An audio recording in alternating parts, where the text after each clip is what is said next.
One night, I was in the dream jungle. It was not a dream, but a memory that jumped up in my sleep to usurp it. And in the dream, memory is a girl. See the girl. The girl who lived in the old termite hill. Her brothers, 3, who live in a big hut, say that the hill looked like the rotting heart of a giant turned upside down. But she don't know what any of that mean. The girl, she is pressing her lips tight in the hill's hollow belly. The walls are red mud and rough to the touch. No window, unless you call a hole a window, and if so, then many windows, popping all over and making light cut across her body up, down, and crossway, making heat sneak in and stay, and making wind snake around the hollow. Termites long ago leave it, this hill. A place nobody would keep a dog, but look how this is where they keep her. 2 legs getting longer, but still 2 sticks. Head getting bigger, but chest still as flat as earth. She may be right at the age before her body set loose, but nobody bothered to count her years. Yet they mark it every summer, mark it with rage and grief. They, her brothers. That is how they mark her birth, oh. At that time of year, they feel malice come as a cloud upon them, for which she is to blame. So, she is pressing her lips together, because that is a firm thing. Her lips as tight as the knuckles she's squeezing. Resolve set in her face to match her mind. There. Decided. She is going to flee, crawl out of this hole and run and never stop running. And if toe fall off, she will run on heel.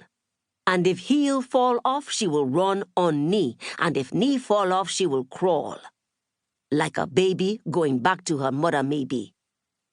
Her dead mother, who didn't live long enough to name her. With the small light coming and going through the entry holes, she can count days. With the smell of cow shit, she can tell that one brother is tilling the ground to plant new crops, which can only mean that it is either Ab or Gidada, the 9th or 10th day of the Kamsa moon.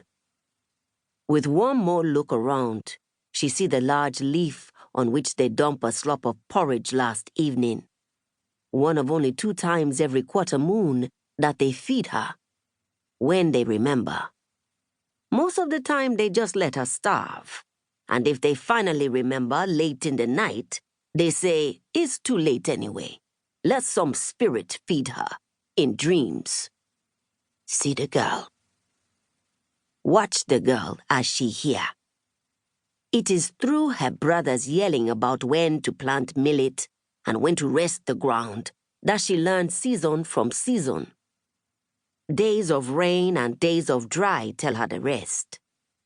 Otherwise, they just drag her out of the termite hill by rope bound to the shackle they keep around her neck, tie her to a branch and drag her through the field, yelling at her to plow the cow shit, goat shit, pig shit, and deer shit with her hands.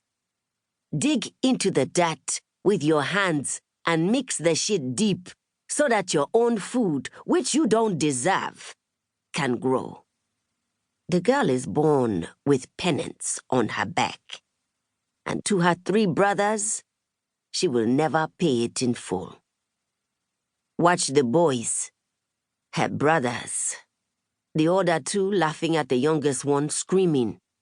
Boys like they were born, wearing nothing but yellow, red, and blue straw pads on their elbows and shins, and tiny straw shields over their knuckles. The other 2 both wear helmets that look like straw cages over their heads, helmets in yellow and green. The girl crawled out of her oven to watch them.